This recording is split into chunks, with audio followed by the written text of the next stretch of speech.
નમસ્કાર વિદ્યાર્થી મિત્રો, ઈ લર્નિંગ સેશનમાં શ્રી એસએન વિદ્યાલય પરિવાર તરફથી આપનું હાર્દિક સ્વાગત છે। તો મિત્રો, આપણે ગયા વિડીયોમાં પહેલું ચેપ્ટર શરૂ કર્યું હતું। એમાં જોયું હતું કે કઈ સંખ્યાનો સમાવેશ કેમાં થાય, એટલે કે પ્રાકૃતિક સંખ્યા કોને કહેવાય, પૂર્ણ સંખ્યા કોને કહેવાય, પૂર્ણાંક સંખ્યા કોને કહેવાય, સમય સંખ્યા તથા અસમય સંખ્યા કોને કહેવાય એવું ભણ્યા હતા આપણે। ફરીવાર એકવાર આપણે સમજી લઈએ કે ચલો પ્રાકૃતિક સંખ્યામાં કઈ સંખ્યા આવે, તો કે પ્રાકૃતિક સંખ્યાનો સંકેત છે n અને તેમાં સંખ્યા આવશે 1 2 3 4 અપ ટુ અનંત સુધી। બીજા નંબર ઉપર છે પૂર્ણ સંખ્યાઓ। તો પૂર્ણ સંખ્યામાં કઈ, તો કે w વડે દર્શાવાય છે અને એમાં આવશે 0 1 2 3 અપ ટુ અનંત સુધી। ચલો પછી તો કે પૂર્ણાંક સંખ્યા, તો એનો સંકેત છે z, તો એમાં આવશે 0 ધન અને ઋણ સંખ્યાઓ। પછી ભણ્યા હતા આપણે નંબર 4 ઉપર સમય સંખ્યા। તો સમય સંખ્યા એટલે કેવી સંખ્યા મિત્રો, તો કે જેને p અને q સ્વરૂપે દર્શાવી શકાય, એટલે કે અંશ અને છેદ સ્વરૂપે તમે દર્શાવી શકો। એમાં મેં તમને કીધું હતું કે p બિલોંગ્સ ટુ z, એટલે કે p z માંથી હોવો જોઈએ અને q છે એ n માંથી હોવો જોઈએ, અને અંશ અને છેદ સ્વરૂપે જો લખી શકો તો એ સમય સંખ્યા છે। અને અસમય સંખ્યા તો કે જેને p બાય q સ્વરૂપે દર્શાવી ના શકાય। બરોબર છે। જે વિદ્યાર્થીઓએ પહેલો વિડીયો ના જોયો જોઈ લે થિયરી, તો તમને સ્વાધ્યાય સમજાશે આજનું। બરોબર, એકદમ સરળ છે મિત્રો, થિયરી આવડશે પહેલા વિડીયાની તો સ્વાધ્યાય આવડશે। ચલો સ્વાધ્યાય 1.1 એનો પહેલો પ્રશ્ન, શું શૂન્ય એક સમય સંખ્યા છે, એવું કે છે। શું શૂન્ય એ સમય સંખ્યા છે? તો મેં પહેલા જ વિડીયોમાં તમને સમય સંખ્યા જ્યારે શીખવાડ્યું ત્યારે કીધું હતું કે શૂન્ય એ સમય સંખ્યા છે અને શા માટે છે એ પણ કીધું હતું। ચલો ફરીવાર જોઈએ। તો પહેલા પ્રશ્નનો જવાબ કે શું શૂન્ય એ એક સમય સંખ્યા છે, તો લખીએ આપણે હા, શૂન્ય એ એક સમય સંખ્યા છે। ઓકે, હા ભાઈ, શૂન્ય એ સમય સંખ્યા છે। જો સમય સંખ્યા છે તો શું તમે તેને p પૂર્ણાંક તથા q શૂન્યતર પૂર્ણાંક, p પૂર્ણાંક એટલે શું, તો કે અંશ છે ને પૂર્ણાંક સંખ્યા હોવી જોઈએ, અને q શૂન્યતર એટલે કે છેદમાં શૂન્ય હોવું જોઈએ નહીં, શૂન્યતરનો મતલબ શૂન્ય ન હોય તેવા સ્વરૂપે દર્શાવો, એટલે કે આ p બાય q સ્વરૂપે એને દર્શાવવાનું છે। તો શૂન્યનું p બાય q સ્વરૂપ, બરોબર છે। એટલે કે 0 છે એને તમારે કેવા સ્વરૂપે દર્શાવવાનું છે, p બાય q અંશ અને છેદ સ્વરૂપે તમારે લખવાનું છે। તો તમે આરામથી લખી શકો છો કે ચલો ભાઈ 0 ના છેદમાં 1 લખી શકાય, કારણ કે ચલો 0 છે એ બિલોંગ્સ ટુ z, z માં 0 આવે, તથા નીચે 1 છે એ n માં આવે, તો કે હા, અને 0 ના છેદમાં 1 એટલે જવાબ તો શું કહેવાનો, 0 જ। તો ચલો 0 ના છેદમાં 1 p બાય q સ્વરૂપે લખી શકાય, આ અંશ અને આ છેદ, તો આ સમય સંખ્યા છે। ચલો કોઈને આવી રીતે લખવું હોય તો એ લખી શકે છે કે ભાઈ 0 ના છેદમાં 6 તોય ચાલે, હજી લખવું હોય તો લખી શકો છો કે ભાઈ 0 ના છેદમાં 8, કારણ કે 0 ની નીચે ગમે તે લખો, જવાબ તો શું રહેવાનો છે, 0 જ રહેવાનો છે। અને આ અંશ અને આ છેદ, આ p અને આ q, આ p અને આ q સ્વરૂપે શું કર્યું આપણે, દર્શાવ્યું કહેવાય। ખ્યાલ આવી ગયો પહેલા પ્રશ્નમાં? ચલો કાંઈ છે નહીં તો ફરી વાર રિપીટ કરી દઉં છું કે શૂન્ય એ સમય સંખ્યા છે, તો લખી દેવાનું કે ભાઈ હા, શૂન્ય એ સમય સંખ્યા છે, અને જો હોય તો તેને કેવા સ્વરૂપે દર્શાવવાનું કીધું છે, p બાય q એટલે કે અંશ અને છેદ, તો 0 ના છેદમાં 1, 0 ના છેદમાં 2, 0 ના છેદમાં 3 એમ ગમે તે લખી શકો છો। ક્લિયર? તો એ થઈ ગયું આપણું p બાય q સ્વરૂપ, અને આપણા સમય સંખ્યાનું નિયમનું પાલન પણ થાય છે કે ભાઈ p છે અંશ એ z માંથી છે અને છેદ છે એ n માંથી છે। ક્લિયર? ચલો આગળ વધીએ। નંબર 2, ક્વેશ્ચન નંબર 2 શું કહે છે? 3 અને 4 વચ્ચેની 6 સમય સંખ્યાઓ શોધો. 3 અને 4 વચ્ચેની કેટલી? 6 સમય સંખ્યા લખવાની છે. તો એકદમ સિમ્પલ છે, લખી દો કે 3 અને 4 વચ્ચેની 6 સમય સંખ્યાઓ. કોની કોની વચ્ચેની? 3 અને 4 વચ્ચેની કીધી છે તો કહી દો ભાઈ 3.1, 3.2, 3.3, 3.4, 3.5 અને 3.6. ચલો 6 થઈ ગઈ સંખ્યા. 3.1, 3.2, 3.3 થી 3.6 સુધી. અને તમે ચેક કરો, ચલો આ 3 અને 4 વચ્ચેની જ છે. 3 અને 4 વચ્ચે જ આવે ને બધી સંખ્યા. હવે પ્રશ્ન એ છે કે આ સમય સંખ્યા છે કે નહીં? તો છે ભાઈ. ચલો 3.1 છે, ખાલી એક્ઝામ્પલ તરીકે છે, આ દર્શાવવાનું નથી કે 3.1 છે તો એને આ રીતે લખી શકો. ચલો 31 લખો, 1 પોઈન્ટ ખસ્યા તો નીચે એક શૂન્ય આવે તો 31/10 એમ લખી શકાય. તો ચલો 31 ઈ પી થઈ ગયો અને 10 છે એ તમારો ક્યુ, તથા પી છે એ 31 છે. તો ચલો 31 ઝેડ માં આવે તો કે હા, 31 બિલોંગ્સ ટુ ઝેડ. અને 10 છે એન માં આવે તો કે હા. તો એનો મતલબ એવો કે 31/10 એ કેવી સંખ્યા થઈ? સમય સંખ્યા થઈ. અથવા એને અહીંયા 0 છે એટલે 1 પોઈન્ટ કાપો, લગાડો ઉપર એટલે કે 3.1. એવી રીતે 3.2, એ રીતના 3.3. તો બધી સમય સંખ્યા થઈ, કારણ કે આને લખાય 32/10 તો p/q સ્વરૂપ થઈ ગયું. 36/10 તો અંશ અને છેદ થઈ ગયો ને. તો આવી તમે ગમે તે સંખ્યા લખી શકો છો.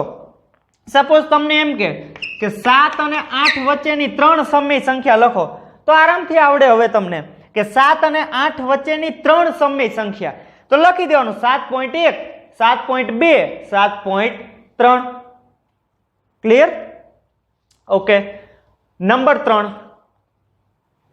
ચલો આ હતું વ્યવસ્થિત રીતે 3 અને 4. તો તમે આરામથી લખી શકો 3.1, 2 અને 3 ને એવું. પણ હવે થોડુંક ડિફરન્ટ છે. ચલો આમાં શું કરવાનું?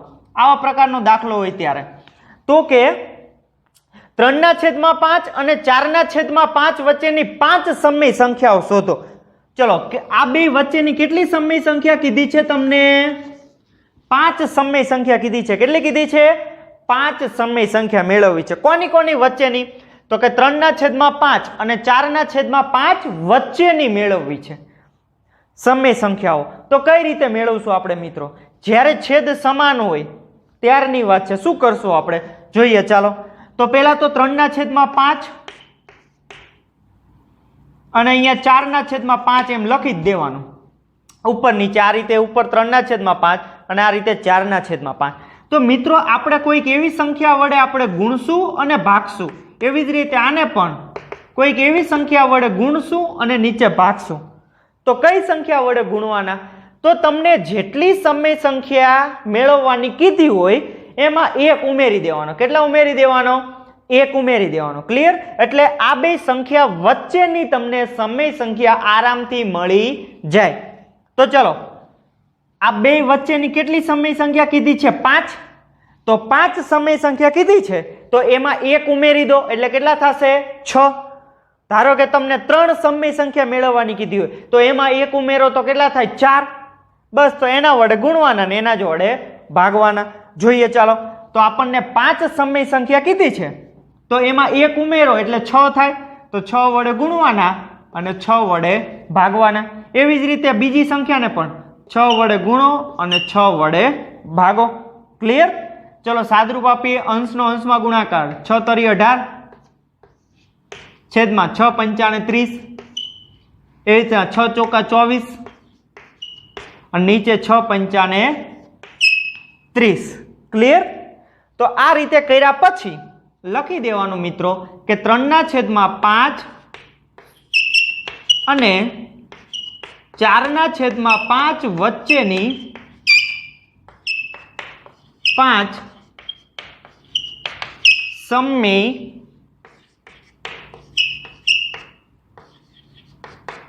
સંખ્યાઓ. બરોબર? તો ચલો 3/5 અને 4/5 એને આપણે શું કર્યું 5 છે તો એક ઉમેરીને એના વડે ગુણ્યા અને ભાગ્યા એટલે હકીકતમાં આના છેદ ઉડાડો ને તો તમને 3/5 જ જવાબ મળે અને આના છેદ ઉડાડો તો 4/5 જ જવાબ મળે. તો હવે કરવાનું શું? તો ચલો છેદમાં તો 30 સરખા છે તો અહીંયા જોવાનું 18 અને 24 છે. શું છે? 18 અને 24. તો એની વચલી સંખ્યા લઈ લેવાની. તો ચલો 18 અને 24 વચ્ચે આવે 19 અને છેદમાં 30 હતા, પછી આવે 20/30, પછી આવે 21/30, પછી આવે 22/30 અને પછી આવે 23/30. ક્લિયર? તો ઓટોમેટિકલી 5 સમય સંખ્યા મળી ગઈ. જો અંશ અને છેદ તથા આપણા નિયમનું પાલન થાય છે. અંશ છે એ બધો p માં છે, સોરી z માં, અને છેદ છે એ બધો q માં સમાવેશ થાય છે. તથા આ બે વચ્ચેની કીધી છે. ચલો 18/30 અને 24/30 વચ્ચે આવે આ બે. ચલો 18 થી ચાલુ કરવાનું અને 24 એ પૂરું કરવાનું છે, પણ એની વટલી કીધી છે. તો 18 અને 24 વચ્ચે કોણ આવે? તો કે 18 અને 24 વચ્ચે 19, 20, 21, 22 અને 23 આવે અને છેદમાં તો કેટલા હતા? 30 હતા જ. તો એ લખી દેવાના. તો એકદમ સિમ્પલ છે. તો આ થઈ ગઈ મિત્રો તમારી 3/5 અને 4/5 વચ્ચેની સમય સંખ્યાઓ. ક્લિયર? ચલો એકવાર ફરીવાર આપણે રિપીટ કરી દઈએ 3 એક્ઝામ્પલ. પહેલો તો ખબર પડે જ છે. બીજો કે આવી રીતે તમને કોઈ પણ વચલી સંખ્યા કે સમય સંખ્યા મેળવવાનું કે 3 અને 4 વચ્ચેની તો લખ દેવાનું 3.1, 3.2, 3.3. 6 કીધી છે 3.6 સુધી જતા રહો. અને કેમ સમય કહેવાય 3.1 ને? તો કે 3.1 એટલે 31/10 લખાય ને મિત્રો. તો અંશ અને છેદ સ્વરૂપે દર્શાવી શકાય. તો હા ભાઈ સમય સંખ્યા છે આ બધી જ. નેક્સ્ટ ત્રીજા દાખલામાં શું કરવાનું છે મિત્રો? તો આવી રીતે જ્યારે તમને સમય સંખ્યા મેળવવાનું કે આ બે વચલી, તો એ બે સંખ્યા લખી દેવાની. લખી દીધી પછી કેટલી સમય સંખ્યા મેળવવી છે? તો કે 5. તો 5 સમય સંખ્યા મેળવવી છે તો એમાં એક ઉમેરવાનો એટલે કેટલા થાય? 6. તો 6 વડે ગુણો, 6 વડે ભાગો બે જગ્યાએ, પછી ગુણાકાર કરી દીધો ઉપર નીચે છેદમાં અને અંશમાં. તો બસ આનું સાદરૂપ આપો એટલે આ જ રકમ મળે આપણને, મૂળ રકમ જ મળે. એટલે આ સંખ્યા કોક આ સંખ્યા કોક કાંઈ ફેર પડે નહીં. તો ચલો એ બે વચ્ચેની સમય સંખ્યા લખવી હોય કે 18/30 અને 24/30, તો કે આ બે વચલી કીધી છે વચ્ચેની. તો 18 અને 24 વચ્ચે કોણ આવે? તો કે 18 અને 24 વચ્ચે કઈ કઈ સંખ્યા આવે? તો કે 19, 20, 21, 22 અને 23 અને છેદમાં તો 30 હતા જ. તો એ લખી દીધા. તો આ થઈ ગઈ આપણી 5 સમય સંખ્યાઓ. આવડશે ને હવે તમને કોઈ પણ સમય સંખ્યાઓ મેળવવાનું કે આ રીતે? તો ગુડ. તો આ હતો મિત્રો આપણો ક્વેશ્ચન નંબર 1, 2 અને 3. સાવ સરળ છે. જો થિયરી સમજાણી હશે તો આઈડિયા વધુ આવશે. બરોબર છે?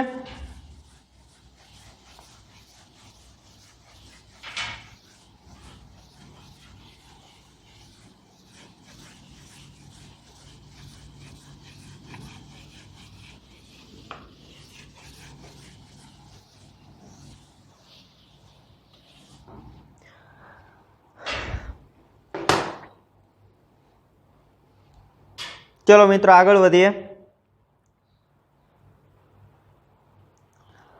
તો ક્વેશ્ચન નંબર 4, છેલ્લો પ્રશ્ન સ્વાધ્યાયનો.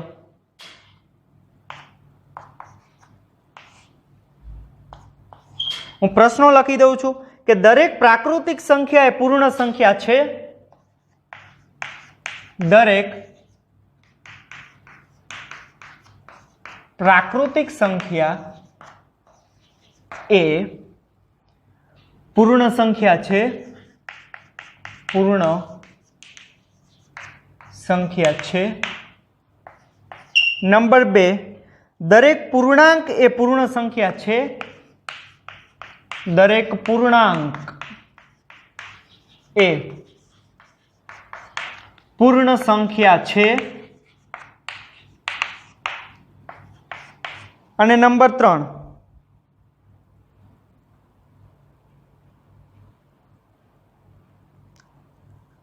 દરેક સમય સંખ્યા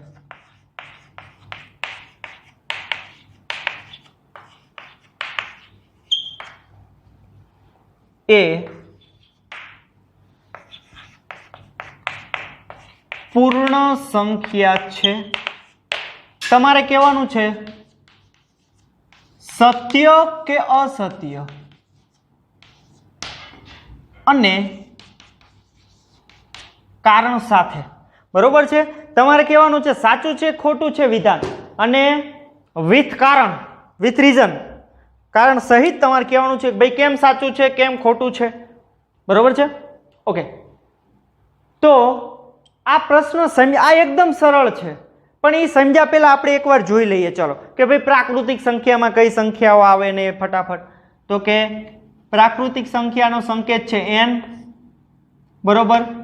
એમાં આવશે 1 2 3 4 અપ ટુ અનંત સુધી. પછી આવશે પૂર્ણ સંખ્યા, તો એમાં આવશે 0 1 2 અપ ટુ અનંત સુધી. પછી આવશે પૂર્ણાંક સંખ્યા, તો એમાં ઋણ સંખ્યા આવે -2 -1 0 1 2 અપ ટુ અનંત સુધી. ક્લિયર? સમય સંખ્યા તો ખ્યાલ જ છે આપણને. ઓકે, તો ચાલો પ્રશ્ન સોલ્વ કરીએ. પહેલાનો જવાબ શું કહે છે? પહેલો પ્રશ્ન કે દરેક પ્રાકૃતિક સંખ્યા એ પૂર્ણ સંખ્યા છે. દરેક પ્રાકૃતિક સંખ્યા એટલે જેટલી પ્રાકૃતિક સંખ્યા છે ને એ બધી પૂર્ણ સંખ્યા છે એવું કહે છે. ફરીવાર કે દરેક પ્રાકૃતિક સંખ્યા ઈ પૂર્ણ સંખ્યા છે. જેટલી પણ પ્રાકૃતિક સંખ્યા છે પૂર્ણ છે. તો તમારે આ રીતે કરી દેવાનું કન્વર્ટ. પછી ચલો પ્રાકૃતિકમાં કઈ આવે? તો કે 1 2 3. અને પૂર્ણમાં કઈ આવે? તો કે 0 1 2 3. હા કે ના? પ્રાકૃતિક સંખ્યા એ પૂર્ણ સંખ્યા કીધી છે. તો ચલો પ્રાકૃતિક સંખ્યા એટલે 1 2 3 અને પૂર્ણ સંખ્યા એટલે 0 1 2 3. તો જુઓ તો મિત્રો કે દરેક પ્રાકૃતિક સંખ્યા છે એ પૂર્ણમાં આવે છે. તો કે હા આવે છે. કારણ કે ચલો એક પ્રાકૃતિક સંખ્યા છે એ પૂર્ણમાં આવે છે. તો કે હા. બે પ્રાકૃતિક સંખ્યા છે એ પૂર્ણમાં આવે છે. તો કે હા. ત્રણ પ્રાકૃતિક સંખ્યા છે એ પૂર્ણમાં આવે છે. તો કે હા. તો લખવાનું કે વિધાન કેવું છે મિત્રો? સત્ય. કેમ? કારણ કે દરેક પ્રાકૃતિક સંખ્યાનો સમાવેશ પૂર્ણ સંખ્યામાં થાય છે. બરોબર? કેમ સત્ય વિધાન? કે ભાઈ દરેક પ્રાકૃતિક સંખ્યા છે પૂર્ણ સંખ્યા છે. તો મેં જોયું કે પ્રાકૃતિક સંખ્યા 1, પ્રાકૃતિક સંખ્યા 2, પ્રાકૃતિક સંખ્યા 3 એ બધી જ પૂર્ણ સંખ્યામાં આવે છે. 1 2 3 હા આવે છે.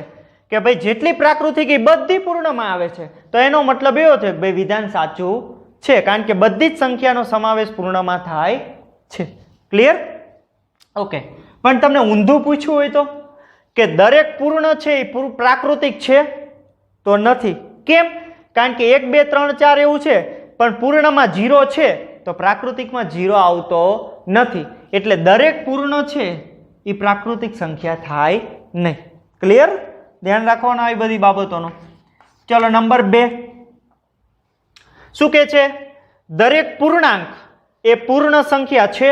તો ચલો કોની કોની વાત છે? પૂર્ણાંક અને પૂર્ણની. તો કે દરેક પૂર્ણાંક એ પૂર્ણ.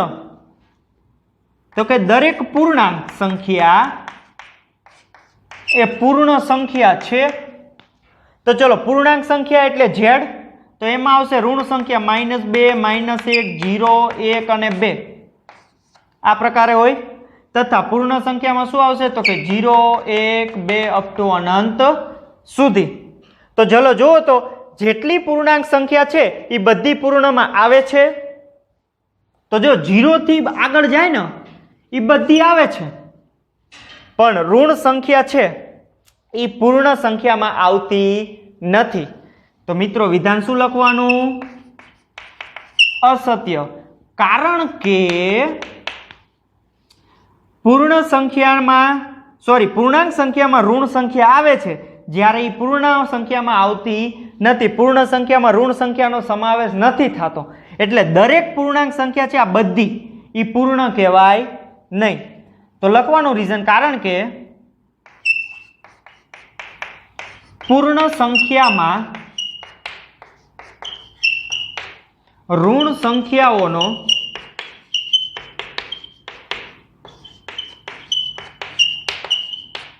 સમાવેશ થતો નથી. બરોબર. શા માટે વિધાન અસત્ય કીધું? કે ભાઈ ચલો કીધું છે શું? તો કે દરેક પૂર્ણાંક સંખ્યા છે એ પૂર્ણ સંખ્યા છે. દરેક પૂર્ણાંક એ પૂર્ણ સંખ્યા છે. તો ચલો ચેક કરીએ પૂર્ણાંકમાં કોણ કોણ આવે? તો કે 0, ધન સંખ્યા અને ઋણ સંખ્યા. જ્યારે પૂર્ણમાં આવે 0 અને ધન સંખ્યા જ.